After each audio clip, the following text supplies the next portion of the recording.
Cool. Looks like we are live. We'll give it a few minutes here and let a bunch of folks trickle in. In the meantime, Cody, I know we were talking just right before this and we caught up a little bit earlier, but you just got back from Alaska. How was that? Yeah, we're just talking about Alaska, and Alaska is an adventure. It was really well summed up when I got back, and a friend of ours who doesn't hunt, she's like, "Oh, how was the trip?" And I was like, "Good."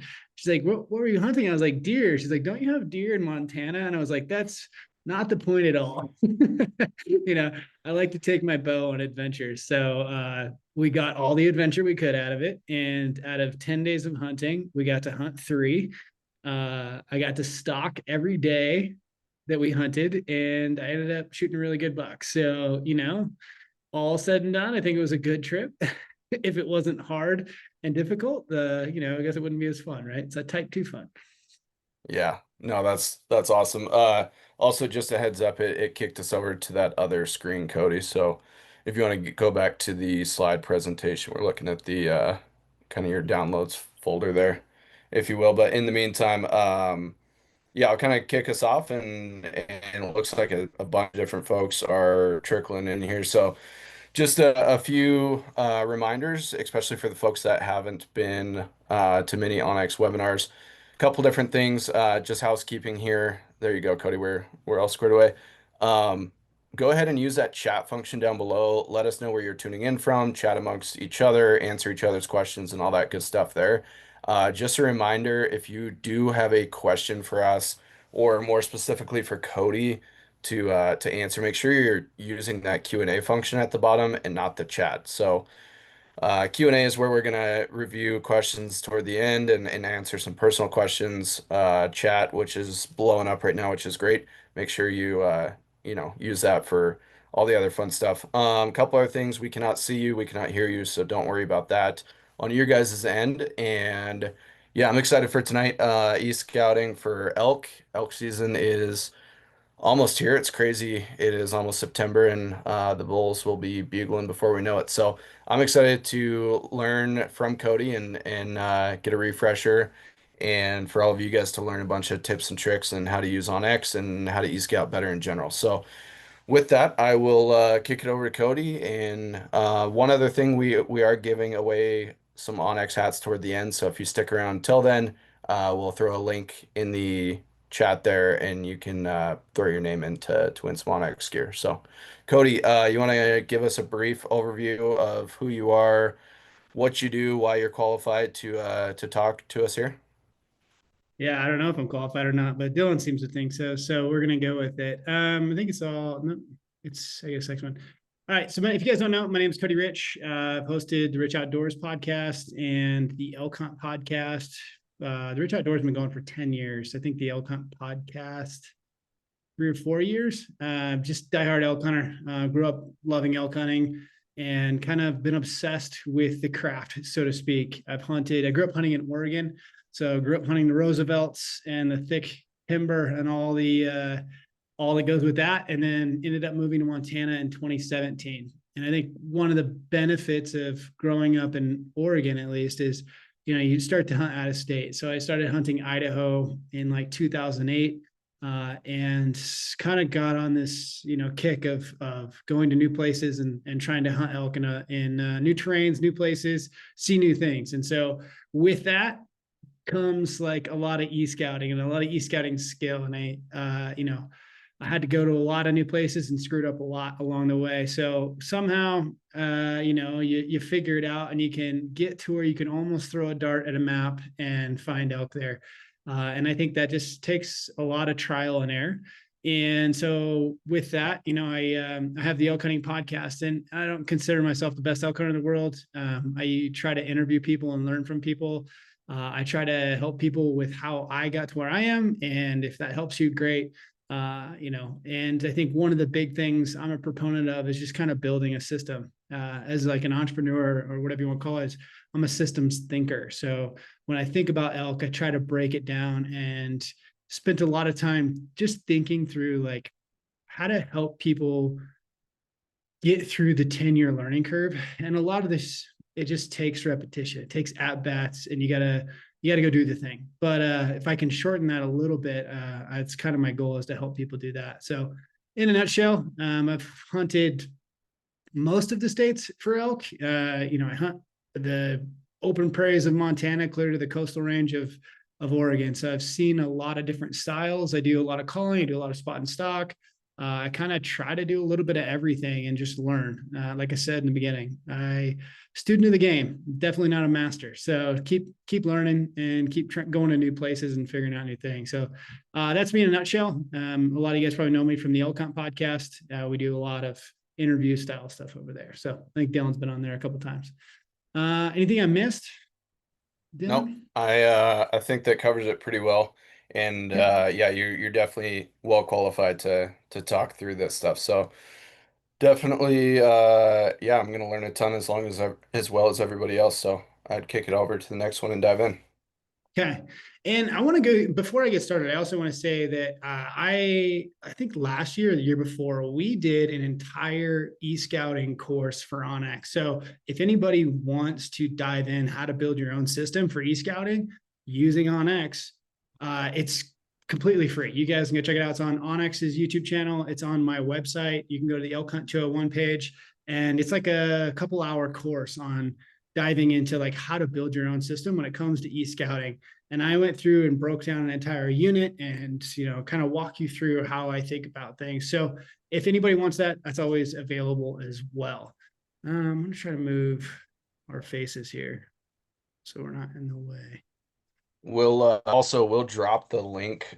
We created out of those videos, we created a blog last year with kind of a step by step with the videos embedded throughout it. So we'll drop that link in the chat a couple times throughout it as well. Yeah.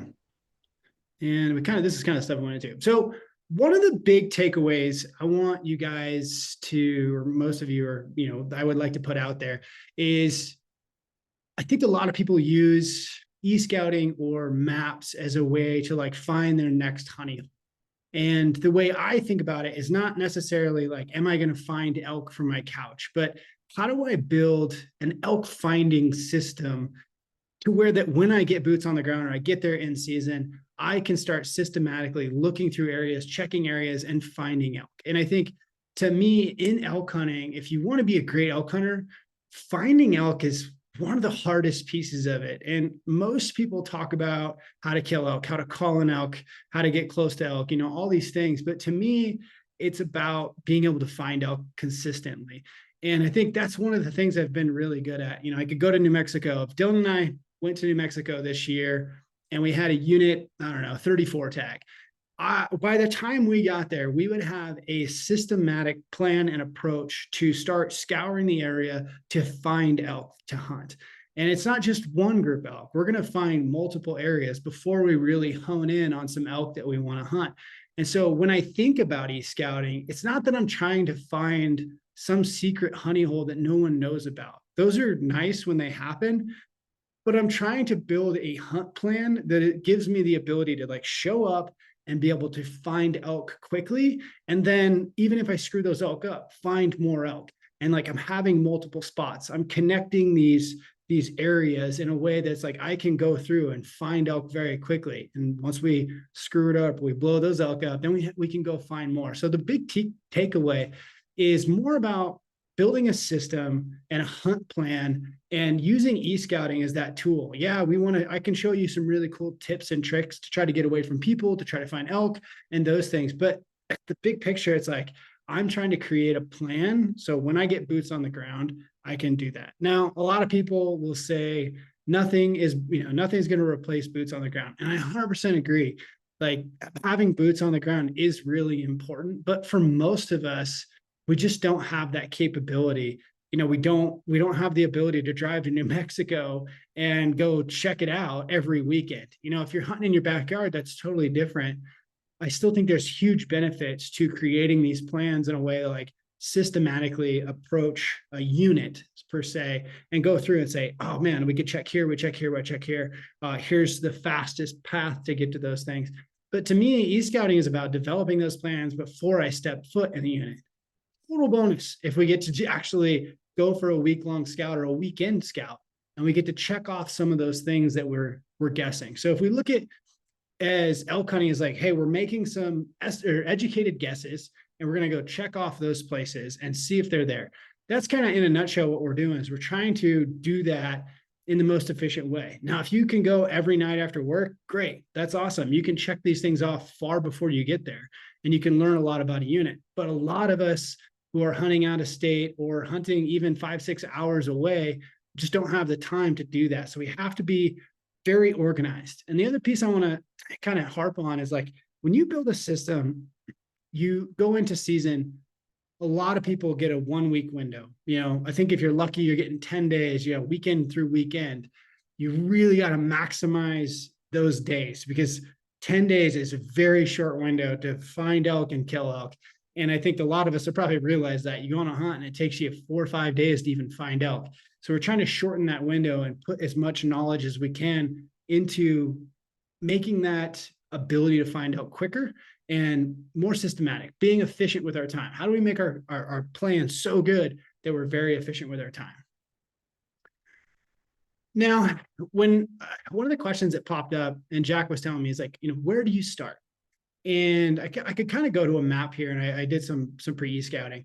And I think e-scouting, I'm going to switch here real quick, and I'm just going to jump into the map. Now, this is a super premier unit that you guys have never heard of. So before you go hunting here, please don't do that. This is actually Yellowstone.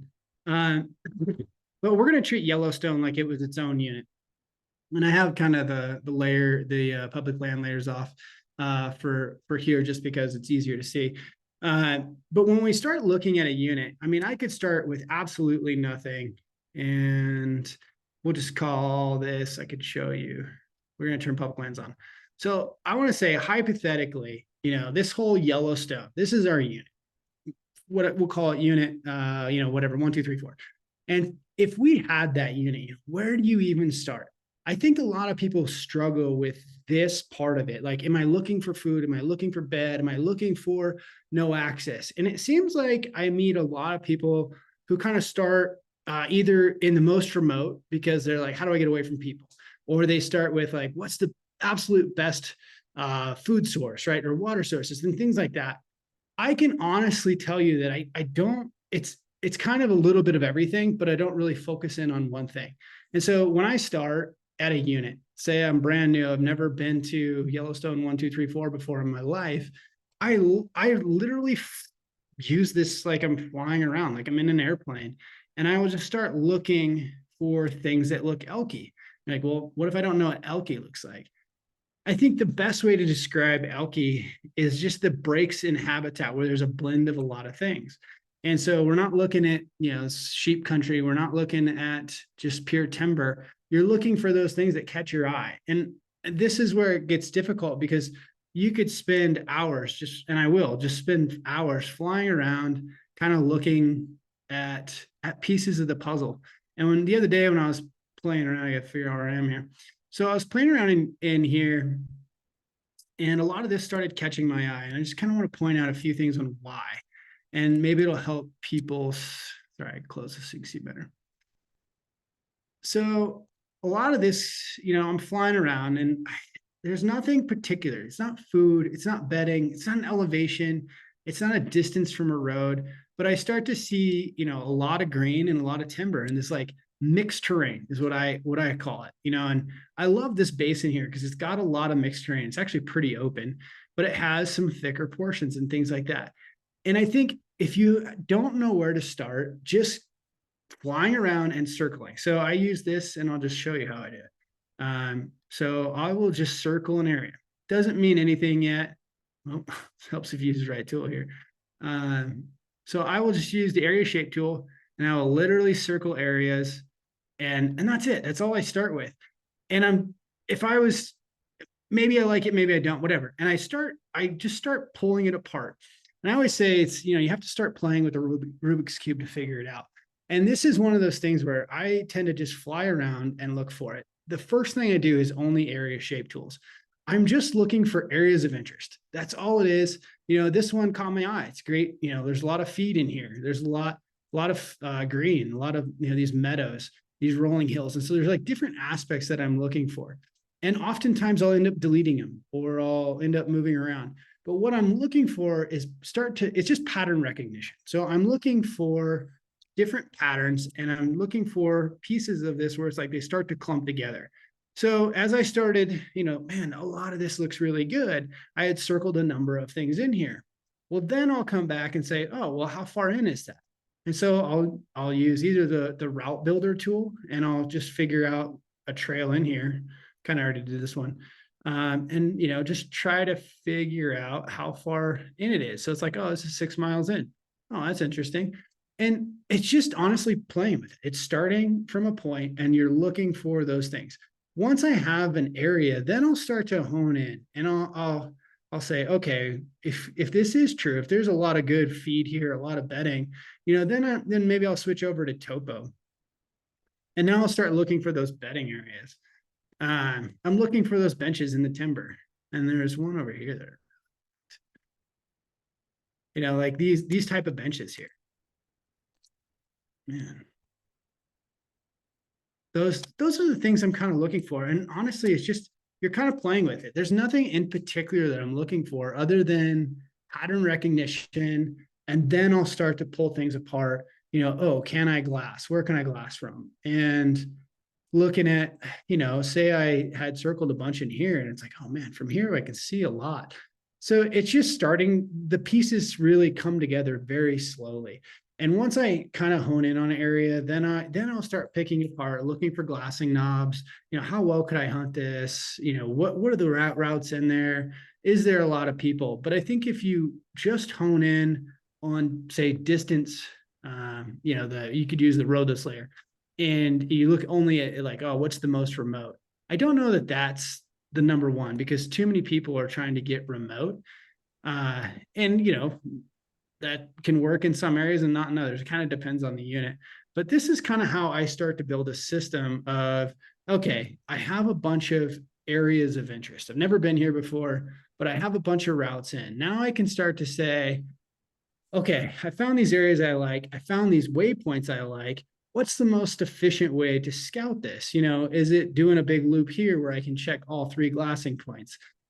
Or is it, I made a note of this one here. This was an area I had circled because of this bottom. Obviously, lots of feed, lots of cover. It's got that mixed terrain. It has a few things we like. But I want to just point out, like, sometimes these aren't the best because this one, how far is it? Is 11 miles in, and there's only one area of interest. Now, there's probably more there, but if I have one area of interest that's an 11-mile hike in, that might not be very high on my list because it doesn't make my hunt very efficient. I'm doing a lot of work to get to one guess.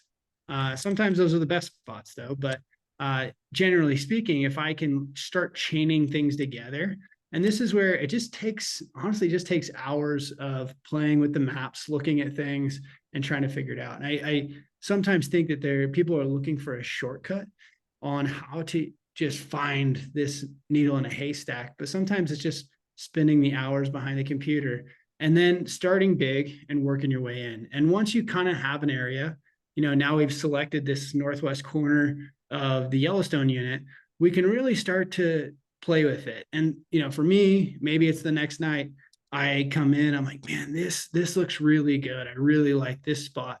And I'll just go back to it and start looking at the pieces and I'll start, this trail, maybe I'll zoom in and on satellite view, this is Yellowstone, so it's be a little bit different, but like, how well used is this trail, or maybe we could go out to the trailhead and we say like, oh, this is only 6 miles in, but how busy is this trailhead? Like, okay, this is not applicable because of where it is, but okay, there's 3 or 4 trucks at the trailhead, those type of things. Like we can get a gauge of like how many people are going into this area.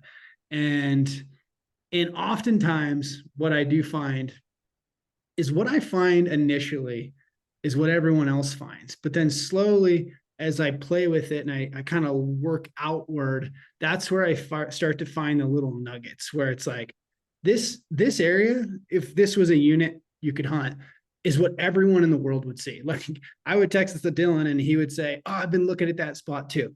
And that's a cue for me is like, okay, that's a really good elk habitat, but where are they going once they get pressured?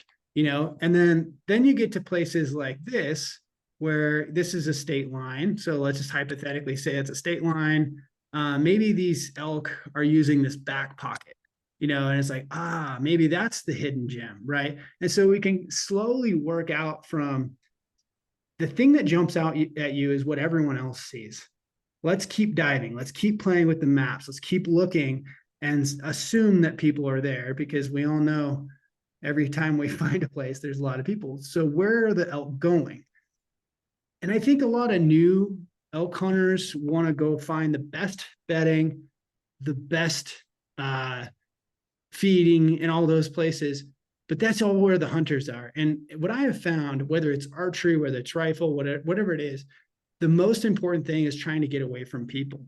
And I find that I really find those areas by continuously working through the map and just assuming that, like, if it looks this good, that's where other people are going to be. So where does that push the elk? What's the next layer? What's the second tier to that?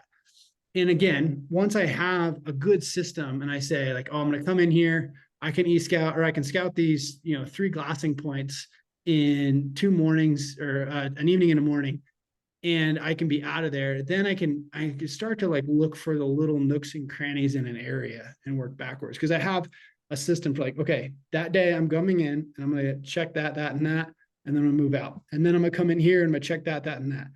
Whereas I think a lot of people tend to say, this is our hunt, and Dylan and I are going to go hunt this basin and we're going to camp here for 10 days and that's it. And so I tend to like try to create, and this is even not even enough areas for what I would want, but I try to create like multiple days. Okay, we want to check a spot every 2 days, and then we can, if we get into elk, great, we can double tap into that and work in.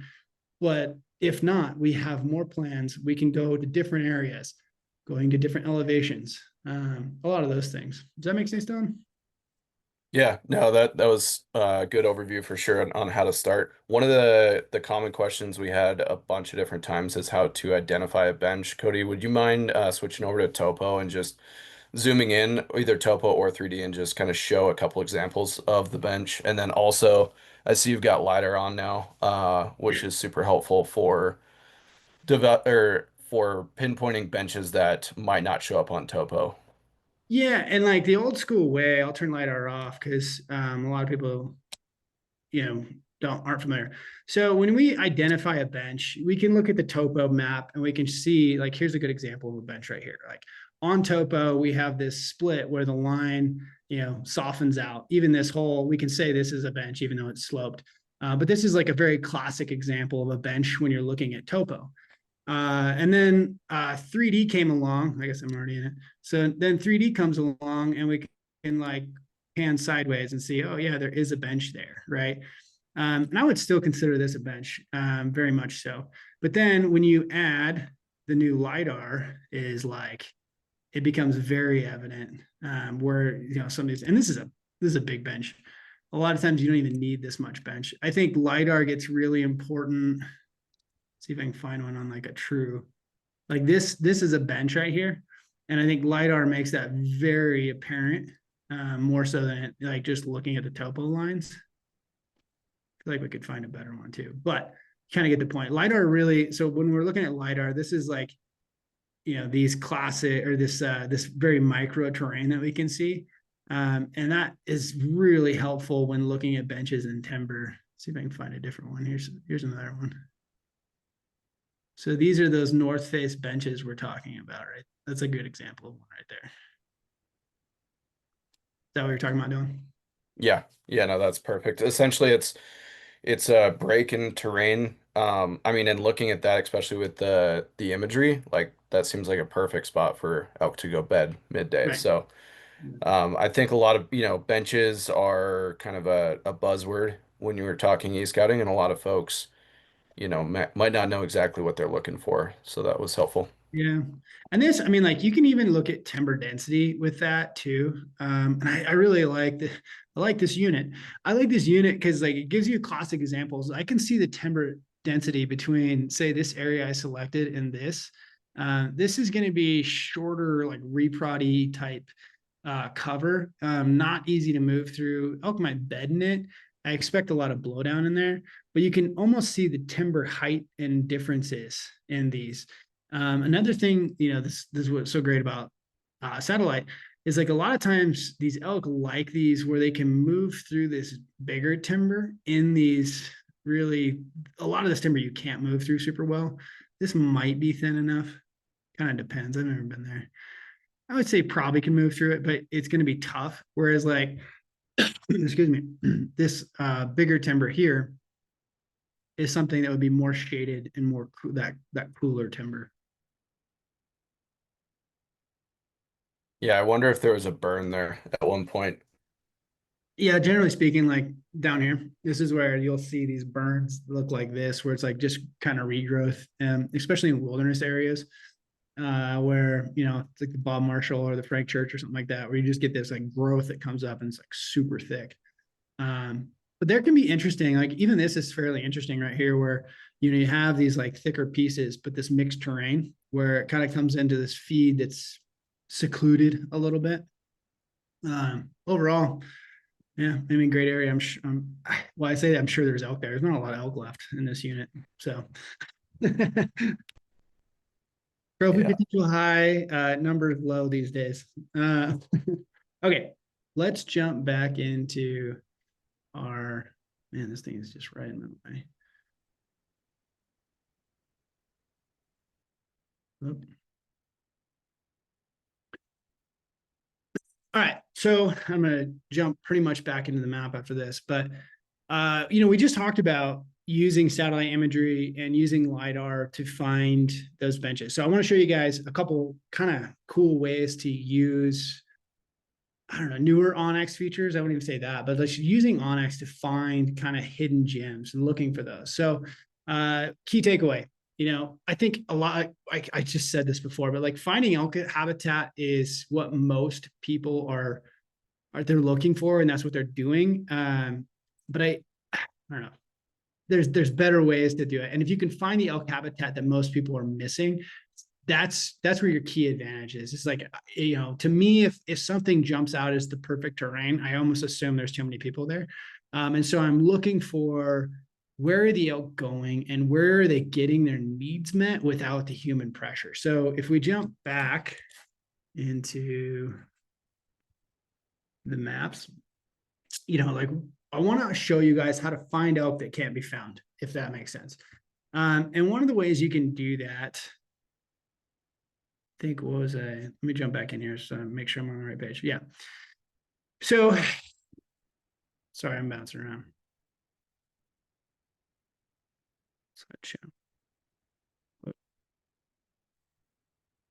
All right. Now, and I kind of showed you guys a little bit of this. So finding those green zone, finding water, finding those things that aren't going to be broadly obvious. So this basin right here is great elk habitat. It is phenomenal elk habitat. Promise you there's out there. With that said, if this was a general unit or even, anywhere, there would be people there. It's just that accessible. So we want to find the places more off the map. And I'm going to use this one as an example, even though it's not perfect. This nice green patch in the middle of a fairly dead area is a kind of a good example. And so having the satellite imagery to find these really hot green zones can be, just a good indication of water. And this is going to really depend on where you're hunting, what unit. Does water matter? For most of Montana, water doesn't matter. Most of you guys, if you're hunting places, where there's most mountainous terrain has a lot of water. Now, if you're out east or, some of the breaks units and things like that, where water really matters, that's where it gets important to be able to find those nooks and crannies. And that's where using things like trying to find the green up, right?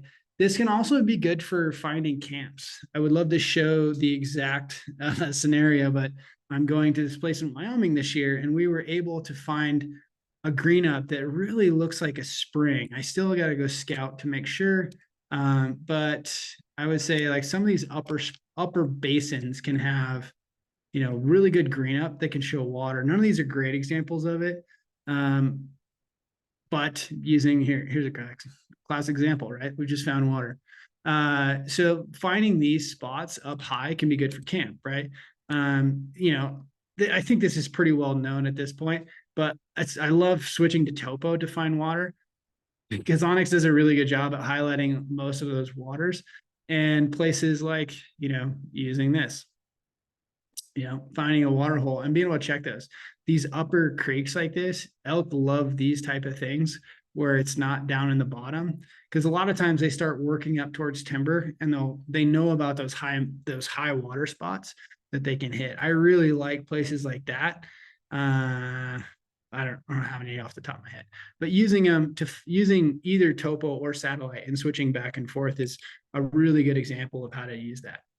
The one thing I wanted to go through, we already talked a little bit to LiDAR. Another thing LiDAR is really good at, we talked about the benches and whatnot, but you can also use it to find the micro terrain just within what we just showed, like those upper basins to find the water spots, to find those creeks and things like that. Just kind of highlights a little better. But one of the tools I want to show you guys is Viewshed in TerrainX. So using Viewshed, and this is another way you can, I had a spot here.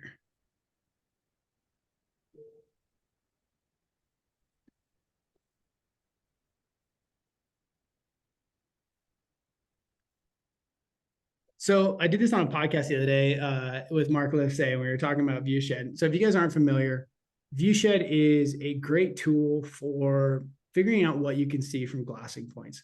So if I went back and said, okay, we're scouting this Yellowstone unit, I want to figure out what I can see from glassing knobs. I think a lot of people are kind of like, okay, from this knob here, looks like I can see a lot or whatever. And I started using this because I was looking for a spot. I'll just say in Wyoming, a lot of people like to ride the trails. They ride their horse in and out. And so I used Viewshed to follow a trail to figure out what people can't see. And when you hunt, you learn that like whatever people can see, they tend to hunt. If they drive a road and they can see basins, even if they're miles away, they tend to go hunt those basins. But the ones they can't see, they don't look into, tend to not get hit as much. And I think it's basic. You don't see it, it's not there. And so when I look at a place like the Yellowstone unit, or where I'm headed to in Wyoming, I wanted to know what I could see from the trail and what I couldn't see. So what I was looking for is those hidden upper basins. And so what I was doing is basically taking the trail and trying to figure out which upper basins couldn't be seen from anywhere. And just using this Viewshed, basically the reverse of what it was built for, to find areas that were hidden. So if you look right here, this whole basin doesn't really get seen very much. And so it doesn't mean that there's elk there. It doesn't mean anything. It just means that when you have high pressure areas, you get to see what everyone is seeing.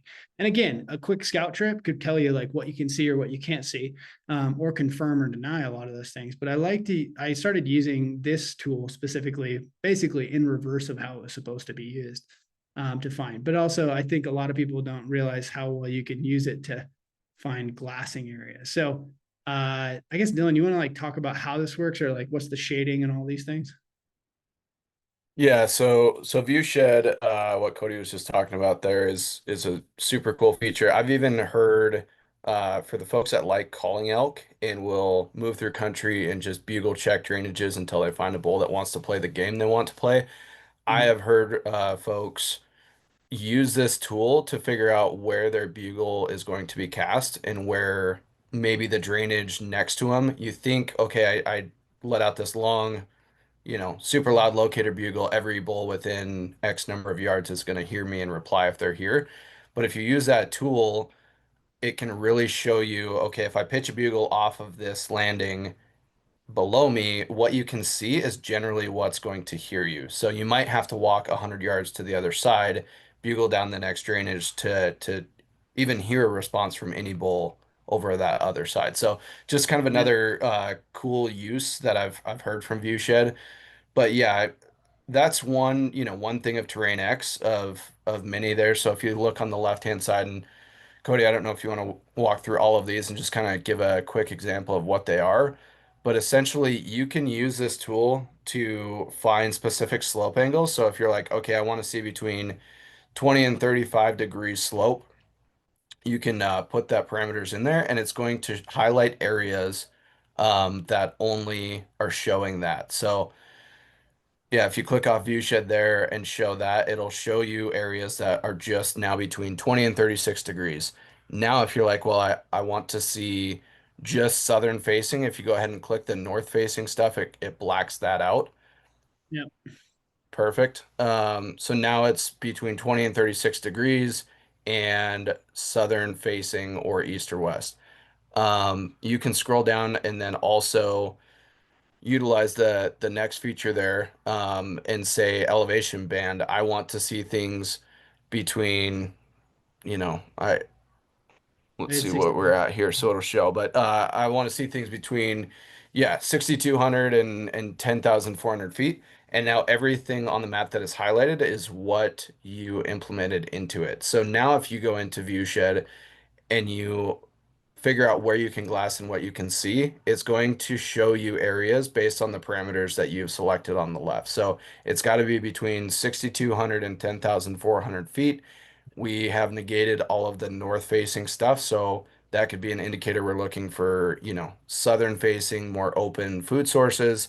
And it has to be between whatever degree slope we're looking for. So there's a lot of different uses of this tool. I mean, you could use that specifically to find benches.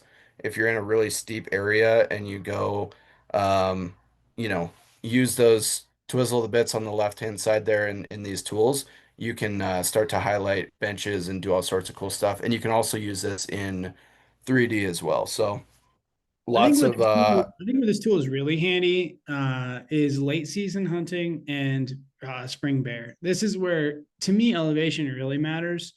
Um, you know, it does matter, it doesn't matter, but like you think late season elk hunting, this is where you're like, okay, these south facing aspects, between I don't know 8,000 and 6,000, and I think where this can be really helpful too is hypothetically, you go scout the unit and you're seeing elk at, X elevation, then you can say, oh, I found these elk. Or, even last year we saw during this rifle hunt in Idaho, we saw elk at 7,500. And, here was the terrain we were looking at. So I can basically type this in and kind of replicate a lot of the areas that I found in previous hunts. And I think that's super important as well. It's like if I, found elk in Idaho and whatever unit 1, 2, 3, 4, and it was at this elevation and this, I can start to like use this to like, okay, where else in this unit can I find areas like this? Yeah, no, I tell folks that a lot too. And almost all of the data that you are marking in the field, whether it be, okay, I physically see elk here, I see bedding here, I see, active wallows here. A lot of that I think of as data entry. And it might not make perfect sense when you're in the field and you're marking those things, but it is valuable to mark them because if you're laying, in your tent at night and looking at maps, or it's after the season and you're scouting for next year, a lot of the times, if you look at things on a bigger scale and you use tools like this Terrain X, you can start to piece it together of like, wow, I did see most of the elk at 25 to 30 degrees last year in this elevation band. Why was that? And then next year is it the same weather? Did we get a lot more precipitation? Is it more green when I'm hunting that same area? Is it, you know, is the grass more dead? Are they going to be in a different area based on that? But a lot of that, I view it as like data entry. And even though it might not seem impactful at the time, a lot of times later, especially if you're going to return to that area, it's super valuable to have that information. Yeah. And even changing states. Like I remember we threw a dart at a map one time in Idaho and we were able to do that because I took basically, hey, here's where we found elk last time. Let's go to a new unit, but here's the things we found last time that worked. And so we're looking for kind of that timber density, that slope aspect, the elevation, and just by changing units, it was roughly the same thing. We knew what we were looking for. Okay, I know you want to have some Q&A time, but I want to show the peeps one more really cool feature that I use to find elk that maybe other people can't find. And that's we're gonna zoom out. Okay, I didn't know where it was in where it would be in Yellowstone because it's a little bit different. So I had to come up here and I found it earlier. So I want to show you guys how to find water sources that maybe don't pop up. So earlier I showed you, we're in topo, and a lot of times you'll see these water sources like this pop up, right? That's a really cool feature, but everyone finds those. So the way you can do it, and I've literally spent hours combing an entire unit to find water that no one knew about by using this tool. And this water obviously pops up in topo, but I'll give you examples that don't. But what I'm looking for when I comb through this satellite imagery is one of the things you start to notice in open terrain is all these trails, these cow trails, right? This is cattle country. And you see all these cow trails, you start to know, okay, there's got to be water nearby. And you can literally follow the trails and find this. Now, this one's a really blatant example, but I wanted to show you guys a little bit more of a dimmer, a more subtle one that I found down here. And here, this one's pretty blatant too, but this has got some roads. And it's interesting, like you can see the green around. We talked a little bit earlier about looking for that green, for that natural spring look. But you can see, start to see these cow trails and follow these cow trails to find water. And I have done this in units where I combed the entire unit to find those tanks. And a lot of times that's, this one's just a drinker tank. So finding these can really be the difference between sometimes finding the elk and not finding the elk in places where, this breaks country, where it's open and water really matters. But it just goes to show like how to use satellite in ways that most people aren't thinking about to find, the hidden aspects. This, to most people, it doesn't look like elk country. And, there's ways to find these drinker tanks in other units or other places. And this could be as much as like, those high alpine springs. So like you take a Wyoming elk hunt, whereas if you can find places where it's very high and you have the water, that's where you get elk living that most people aren't finding. I actually have an example from our Great Yellowstone unit. While you're scrolling down there, Cody, one of the things that I've found helpful with doing that, and I will do the same, I'll scroll through and I will mark all of those potential water sources, whether it be a tank or, a water source that may or may not be dried up, depending on how much water that unit has received. I'll mark them like yellow. And then as I'm hunting that area, maybe I'm not hiking to each one of those to figure out, okay, is there water or is there not this year? But if I look on the map and I'm like 400 yards from one midday, I might just walk over real quick. If it has water, I'll change that yellow color to blue, indicating, yep, it's good. And then if it doesn't have water, I'll change it to black, for example. So that way I look at the map and I'm like, here's where all of the water sources I found. If it's yellow, I don't know if it has water or not this year. Even those cattle tanks, right? Year Yep. to year, depending on where the rancher has his cows, those tanks are going to be full or dry. And so if it's yellow for me, it's a water source. If that particular year, if it's blue, it means there is water there. And if there is no water there, confirmed as black. So just there's so many different things we could dive into of like organizing content, which could be an entire masterclass by itself and has been. But that's one quick tip as you were explaining that I've done that I thought might be helpful. No, 100%. And then back to the trails thing. I did find a place when I was combing that particular unit where I could see the trails, and you get to start, it's pattern recognition, right? You're starting to see all these trails come together, but it was in a timber pocket. And I was like, I almost guarantee there's a water tank in that timber pocket just by what those trails are saying, right? There's too many trails going into that timber. And again, like you said, I had marked a pin, and I use purple for basically, this means I want to check it out still. And went in there, and sure enough, there was actually two drinkers and a spring in that timber pocket.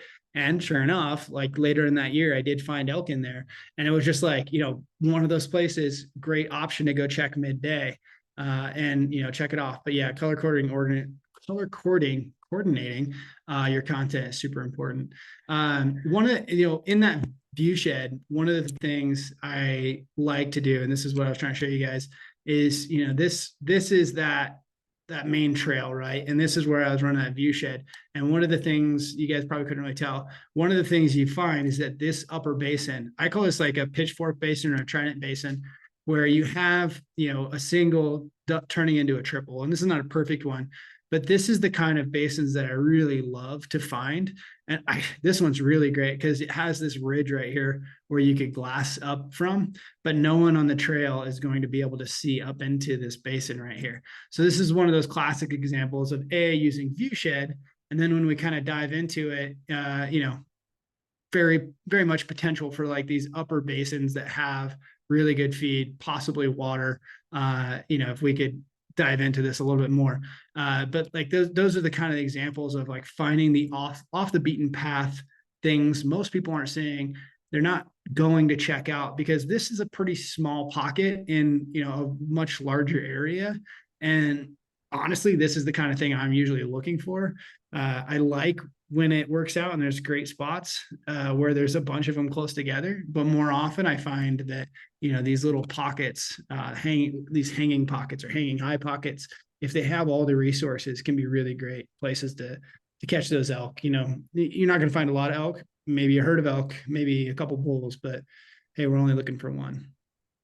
Yeah, one other thing, when looking for potential water sources, this is definitely at a higher level, but if you go to recent imagery, one thing I will note with the recent imagery is it is less detailed. We recognize that, but what it does, the main value with recent imagery is if you look down at the bottom, this imagery we're looking at was July 21st through August 4th, 2025. So you can go back like in 2 week increments. So if you hit that back arrow, you can actually go all the way back and figure out which 2 weeks the snow came off of this area, and all the way to last fall, for example. So you could look at October in this area, for last fall and figure out what the terrain looked like. So again, it's less detailed. You can't zoom in and see specific, trees or small water sources, but if it's a big water source or a basin there or that bottom, you can tell it's greener than everything else, at least. So that does This is indicate really then good again though. that there's water. This is really good because it shows like that food source that we thought of probably isn't. Like, see how it browned up, but what it Hmm. does is like looks like there's still green in this basin here, and that's really interesting. So like just those type of things. That recent imagery, yeah, it's not as good, but it's pretty useful. Yep. Oops. Okay, should we open it up to Q&A here? Yeah. Yeah, that works. And yeah, thanks Cody for going through all of that. If you want to go to we'll do the giveaway link real quick. So we're going to be giving away some onX hats. Thanks for sticking around toward the end of this. We are going to answer a bunch of questions. Again, make sure that you're using the Q&A function if you want questions answered. We'll do our best to get to all of them or also lump kind of similar questions into one and answer those. But anyways, we'll drop the link here. Get signed up for that. Just a small token of appreciation for you guys sticking on and hopefully you get some free onX merch. So with that, I think the next slide was the last one there, Cody. So if unless you have anything else, I can dive into some of the questions or whatever you think there. Yeah, go for it. Okay. So I'm just gonna kind of go top to bottom. We I feel like we covered this one pretty well, but how do I find water when it's not marked on a map in a wooded area? And I mean, I think that's a perfect example of what you just said, looking at those trails that fed into that timber patch where you found that water source. That's a super good indicator of, if there's trails, multiple trails from different areas leading to one spot, that 9 out of 10 times is going to be water source. So, unless you got anything else to add to that. I'll add to that. Like, I almost don't care. Like I hate to like be that guy, but water is. almost irrelevant. And the only time it really matters is like, say, those brakes units where I'm looking for a pocket they might be going to that I don't know about. But generally speaking, this is why I build a system is like, I want to take Yellowstone 1, 2, 3, 4, and I want to be able to systematically search the entire unit and find elk and then hone in on those elk. Once I hone in on them, I'll figure out where they're watering. That's a kind of the easy part. I don't want to say water doesn't matter. It's just very low on like the things I'm looking for in a particular unit. Yeah, I do agree with that, and I think sometimes it can be over prioritized. I know guys that have shot bulls off of water. I guarantee you know guys that have shot bulls off water. I personally have never shot an elk off of a water source. Yeah. There was one time I should have and I screwed it up, but like I've never shot a bull on a wallow or a tank or anything. Now, if you know like a water source is being hit religiously every day, sure, go sit on that water for sure. But I personally have not found any success just sitting water. And I think I'll use a New Mexico hunt as a great example. Like we went to New Mexico a couple years back, one of the 16 units, and I was able to find a tank, and they call them tanks. They're like ponds, but I was able to find a tank 6 miles from anything. And ironically, I the guy that I met down there, he was like, "Oh, how did you find this?" And it was exactly that. Like it was not labeled on onX. It wasn't a blue. It was by using satellite imagery and guess and check, but I found that tank. There was elk on it. At the end of the day, there was like one herd of elk there. And we ended up going back to, hey, let's just cover ground and find elk, which was more effective. Like we did find a really good bull on that tank. And I don't want to say it depends on where you're hunting. Water can matter. I don't prioritize it a ton. It's useful to know. But at the end of the day, I would much rather have a great system on how I'm going to search 100-mile square area to find elk than necessarily like where's the secret water no one knows about. Yeah. I strategically picked this one because I know you've got a lot to say about it, which I appreciate. Should burn areas be avoided? I tend to say yes, and then I always get into burns with elk, and like I'm like contradicting myself on that. I think they are a very interesting. Like elk love them, right? And they do work. I have a hard time getting away from people in burns because it tends to be a giant highlighter on the map of where to go. So I like burns that aren't listed on the maps. I like maybe older burns. And so I tend to not really care about them, but at the same time, elk like them. They work, right? And so it gets more about using the fringes of the burns. It would not be like the thing I started in a unit. And I think there are a lot of people who will pull up Yellowstone 1, 2, 3, 4. That's the unit they drew, and they're going to say, "Where's the burn? I'm going to the burn." I oftentimes will e-scout an entire unit and forget to look where the burn is, and then I'll pull up the burn layer and be like, "Oh, that actually checks out." So it's another thing I add to like I'll check that, but it's not my priority. And depending on the burn, sometimes I try to avoid them because I know that's where people are going to go. Yeah, well said. Does the moon phase affect how you hunt? Yeah, not at all. And I'm super fortunate because I get to hunt almost the entire season. And I think that, so to me, it's like I'm hunting all of September. I don't have to choose dates. I think moon phase tends to be something really important to guys who have 1 week. I have not seen a giant correlation. I think there are definitely times where you're more active in the daylight, less active in the daylight, sure.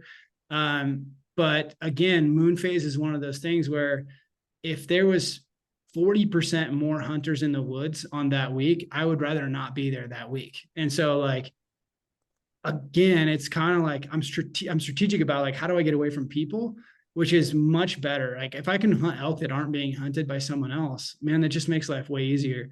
So moon phase is one of those things to me that a lot of people hone in on. And if it puts that many more people in the woods that week, I don't want to be there. So it's not that I avoid, the popular moon phases. It's that I have the ability to hunt most of the season and I don't have to worry about it. I think some people put too much weight on it.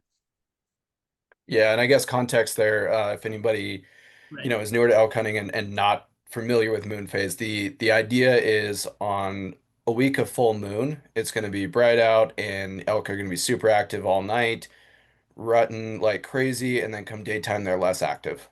So I guess if again in theory, if you're trying to pick the right week to go hunt, you're looking for no Mhm. moon or very little moon, which should then, air quotes, create more elk activity during daytime hours. So, yeah, I agree with everything you said there, Cody. Moving Waning on. and waxing. So waning and waxing. I'm gonna screw this up. Waning. Oh, is it? I think it's when it's basically getting bigger. Tends to be like I would choose when it's going from no moon to full moon versus when the moon's getting smaller. There is some like guys will be choosy about those dates as well. Again, I don't pay much attention to it, obviously. Yep. How do I ID bedding areas?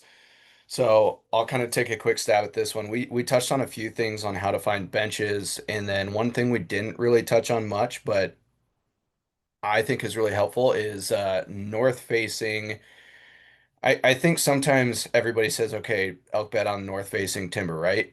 And Mm-hmm. in theory, that's a good starting point. But what we're looking for using Terrain X is more timber that's going to provide a lot of shade and a cool, bedding experience for elk. And then also, I personally have found a lot of bedding areas on subtle benches. So you showed one good example of that. And it's Mm-hmm. not the bench that is, pops out first and foremost. It's okay, now I turned on LiDAR and 3D exaggeration, and I see a little depreciation within a really steep hillside here in the deep, dark timber. And a lot of times I'll find bedding areas on that knob or that small bench. So that's one thing I have found. And again, a lot of that is from data I've collected in the field and then analyzed afterward or after the season and found a lot of commonalities with those. So, Cody, do you have anything else besides north Yeah, I'd like to add facing to that. dark timber? Yeah, actually, again, everyone is looking for north facing those big north facing slopes. I'm just not that interested. And I think if I ran through all the data, if I recorded pins on every spot I found bedded elk, I think you would find maybe 50% were on large north, like maybe 40% were on actual north facing. The thing to look for, again, this is always like if everyone is looking at north facing slopes, how do I find something a little bit different? And maybe that's like the giant key to this whole masterclass is like you take a west, let's just take a west facing slope and it has micro ridges on that west facing slope. So a lot of people, it's very classic. You look at onX, even in 3D, and everything is much bigger than you actually are looking at. So within a west facing slope, you have multiple micro south and north facing slopes. Those are far more interesting to me because no one thinks about those, right? You have like subtle north face. It doesn't take much to bed those elk. And a lot of times I find them on those west, even east facing slopes that have micro north just aspects, really small ones too. And I think most people are looking at, the maps and they're looking at these 20,000 or 100,000 acre north slope timber chunks. And it's like, those are huge, great, but there is like a lot of opportunity for micro north facing on west and east facing slopes as well. Yeah, and this next question kind of piggybacks off of it. Can you give indicators for betting and also escape routes? So escape routes is another really good thing that we didn't hone in on too much. I personally would look for some saddles next to those, and I'll let you take it from there, Cody. Yeah, absolutely. And I kept one in the map and we didn't talk about it, but looking for those saddles. And I think there was a point on the north of those areas I had circled where, it's a saddle you could easily pop up and over to that back basin that was right on the state line. And those are the type of things you're talking about, right? Like, they're looking for places where they can scoot over. They're just pinch points. There's a couple in that area. If you go back and look at the maps while I was doing it, where like you'll see saddles between two places or ridges that pop over, even places where you'll see timber go all the way to the top of a ridge. That's also a pinch point, right? It's not the saddle where it's blatantly obvious, but elk will use the timberline to climb up and over and things like that. Again, I if I had to boil everything down, it's like, yeah, we're looking for these features, but so many times I find out where they are. And I think one of the sayings I will have to remind myself of this season is like elk are where they are. They're not where you think they should be. They're not where you want them to be. They are where they are. And so for me, going back to this whole e-scouting is about building a plan that I can cover this ground and do so. Like we can all take educated guesses on water feed, exit routes, human pressure, but until we actually are in season and the elk are doing what elk do, we just don't know. And so the best thing I can do before season is make a really good plan on how to cover this ground and cover more ground than you think. One of the, I helped a lot of people East Scout over the last couple of years. One of the things I see the most is people are looking at this too small. They're looking at one basin and they're like, here's my Colorado hunt. How am I doing? And they're like, here's the 4 spots. And I can tell you that if Dylan and I went to that unit in Colorado, we could hunt that in one day. And we'd be like, there's elk here, there's not elk here. And so thinking bigger is another big thing I want to like push on people is, you have to cover a lot of ground to find elk. They're not behind every tree. They're not in every basin. And, they sometimes you have to go 100 miles. And when you look at great elk hunters, they usually have, say I hunted unit Yellowstone 1, 2, 3, 4 for 10 years. I'm going to have 6 or 8 pockets that I know elk tend to visit, and I'm going to bounce between those like those individual little pockets, right? And that's kind of how knowing that when I go to a new unit, I try to replicate that. Like, okay, I know that if I knew this unit really well, there would be a few pockets here and there, and I would kind of just bounce between those pockets. So, what does that look like, and how do I start building that? And a lot of times it's just how well you can cover that ground, how well you can get to those other places, and things like that. Yeah, no, I agree. And I think the biggest tip that I personally could give when somebody asks just elk hunting tips in general, e-scouting or not, is cover a lot of country. And this basically mirrors what you've said, Cody, is cover a lot of country until you find elk and stay on them and either kill an elk or screw it up and then go find more elk. Like Yeah. that's how I've found success is just like I checked out this area this morning. Maybe I spent a full day in there to make sure. I did not find elk. I'm moving, Yeah. and I will either find elk or not, but I will move until I do. And once I do, I'll figure out how to hunt them. Maybe stay on them for a couple of days and either kill a bull or screw it up and go find different elk, and maybe come back and try to relocate them, toward the end of hunt or something. So, yeah, that definitely tracks there. Got a few more questions here. I know you have hunted plenty of Roosevelts. Um, this question here, I'm targeting Roosevelt's on the Washington coast. How much different is their e-scouting than traditional Rocky Mountain elk? Yeah. I mean, it's different and the same. So when we talk about Roosevelt's, again, you're covering country the best you can. Generally speaking, the best way to do that is like gravel roads, just because it's so hard to cover ground just back or like on foot in no trails. So to me, when I think about hunting Roosevelt's, it's like I'm looking for those areas I can cover a lot of ground. And or just bounce between pockets, right? I'm not trying to hunt a whole basin. I'm finding these little pockets. I am building a plan to either bike, hike, or even just cover ground with a pickup, and I'm covering twice as much ground as Rockies, but I'm just bugling. I'm trying to find these elk, trying to find the pockets of elk. That's essentially the same thing. I actually think that it's very much the same, but instead of glass, now we're using a bugle because we can't see.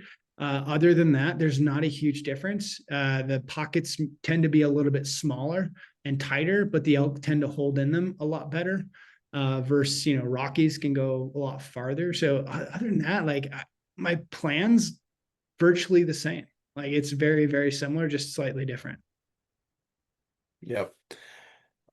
We had several different questions about rifles, kind of like late season, and I do think that this particular one points out a good point that there is a lot of, rut, early rut, peak rut, post rut information out there, and that's what we all like to talk about because when we're archery hunting and bulls are screaming, it's awesome. But at the same time, for the folks hunting later in the season, what are some key things that you look into late season elk hunting?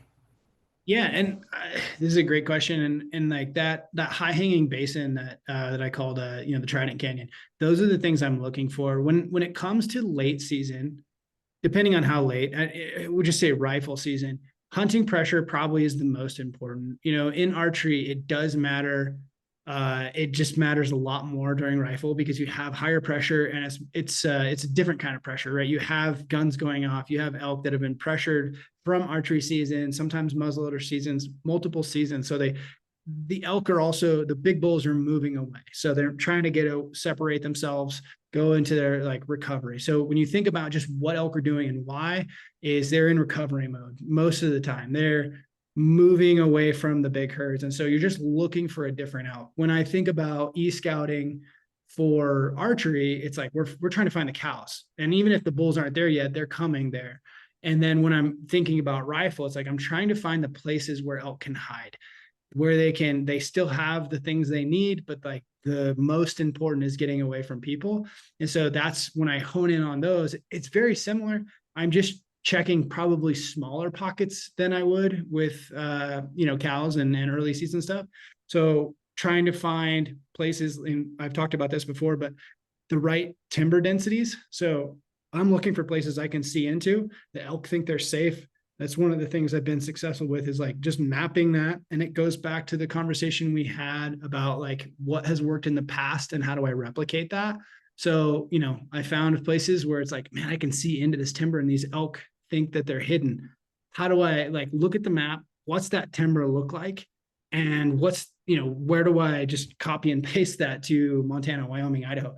And I can go in and say, ooh, if I go up this ridge, this looks like that place I hunted before, and I can see in there, and it's only 500 yards. So just finding that. But other than that, very similar.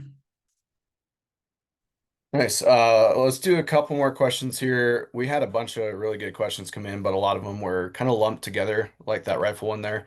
Um, yeah, we just dropped a link in the chat. That is a really good article where it answers a lot of the questions that we're seeing of how do you even find a spot to start looking at, right? Like if you drew a specific unit, it kind of makes it a little easier to scout because you're confined within those parameters. But if I saw a question of a Montana general tag, I mean, you can hunt an absurd amount of Montana with that general tag. Like, where do you even start?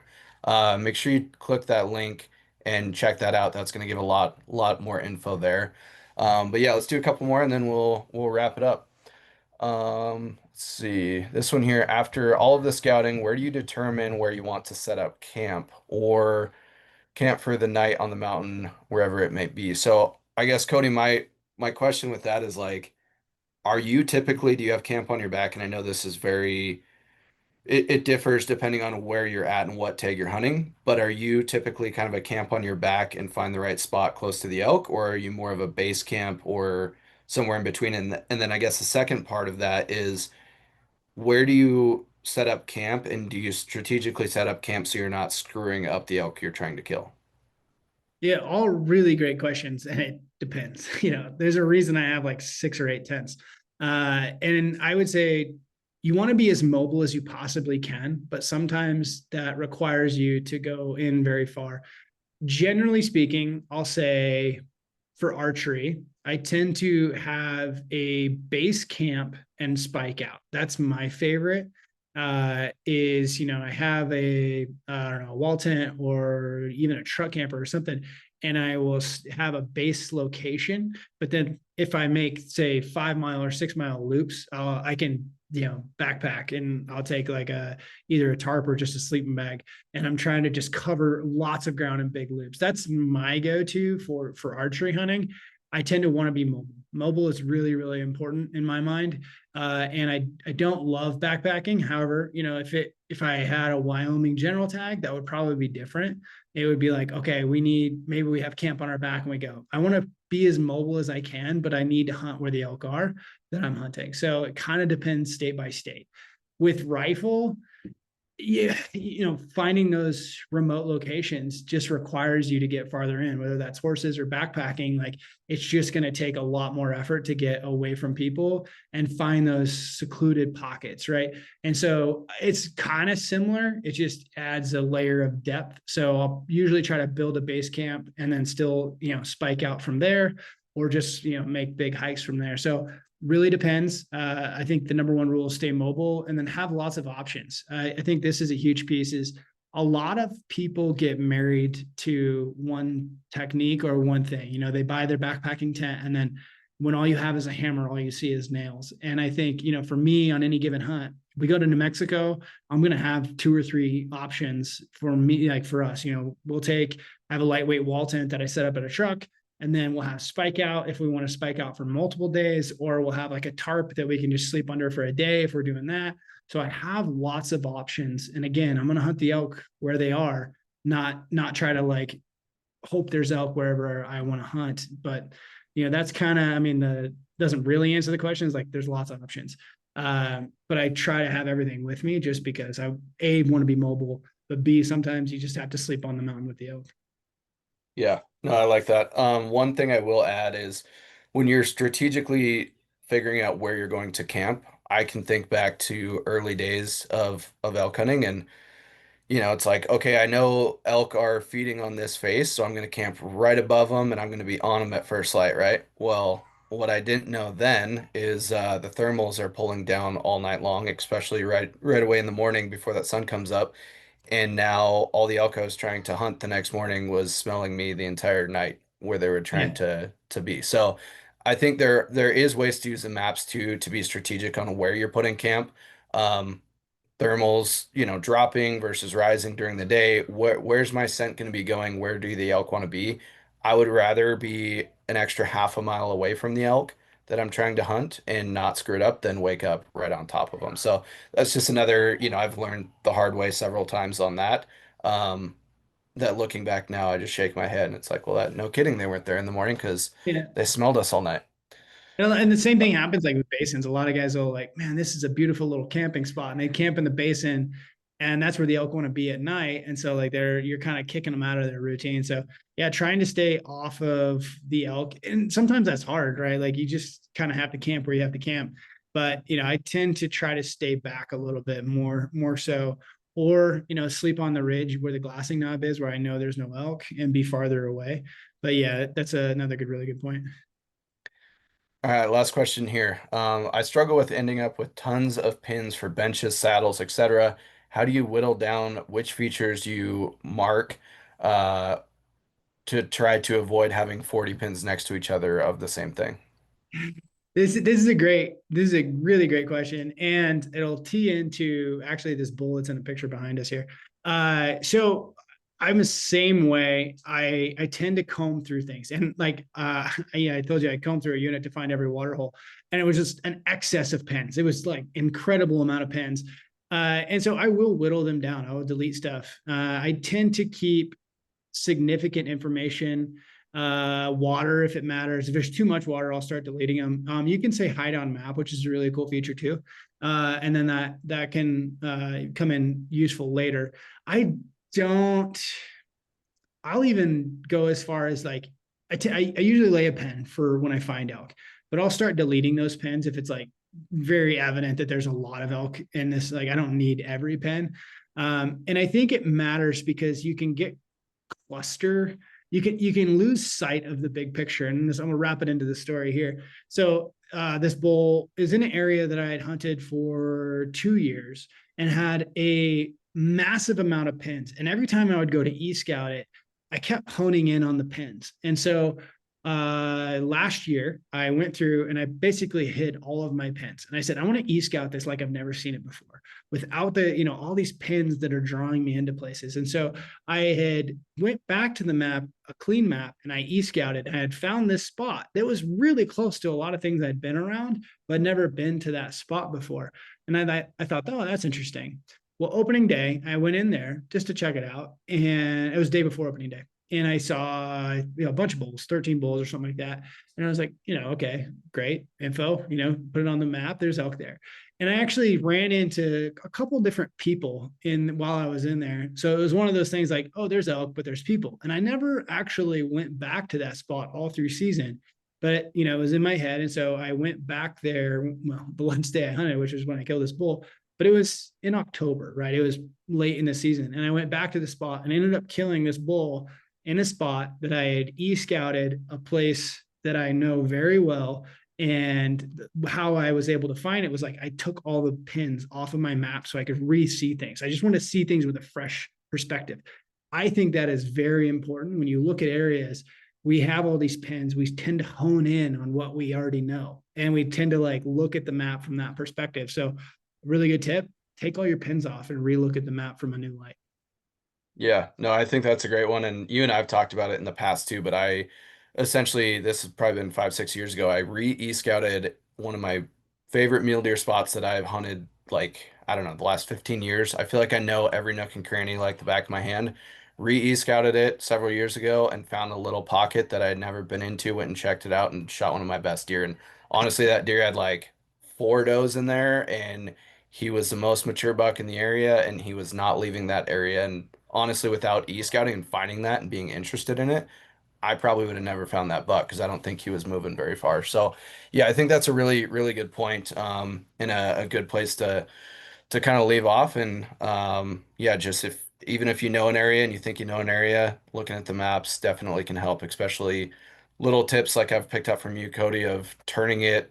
Everybody looks at a map north up. One of the things you taught me several years ago is rotate the map so you're looking south up. It just puts everything in a different perspective, and it forces you to go in deeper and e-scout and try to figure out the terrain in a different light than everybody else. So that's another good one. But yeah, I appreciate your time, Cody, and teaching us all this stuff. And I appreciate everybody's time that stuck on.